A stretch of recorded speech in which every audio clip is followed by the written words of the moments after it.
Human nature tends to want to simplify good or evil, right or wrong. This is not the life we live, nor the universe we live in.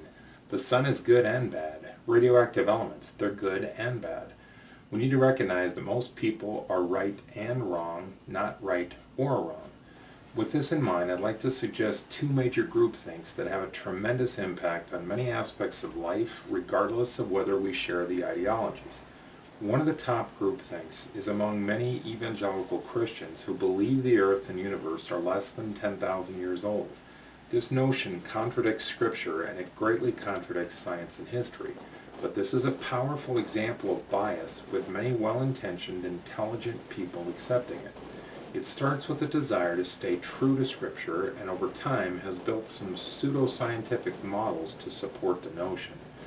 Thankfully, scriptural examinations, see my other videos, quickly help us to realize that Scripture does not suggest a young earth, so Christians and other groups do not have to fight so vehemently to support a young earth model. Another huge groupthink is much more subtle and is promoted in our high schools, universities, and favorite science cable networks, despite significant scientific research to the contrary from scientists at our top universities and institutions. It tends to avoid questioning many widely held scientific assumptions that might have seemed justified in the 1950s and 60s, but in light of more recent discoveries should be seriously questioned. The first science video on the MovetoReality website deals with estimating the number of planets in our galaxy and in our universe capable of accomplishing what Earth accomplished in just over 4 billion years.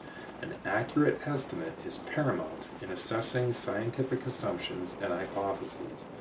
A second video under the Science tab deals with the prevalence of bias, something I overlooked for years, and a third touches on the discussion of evolution. Enjoy the information.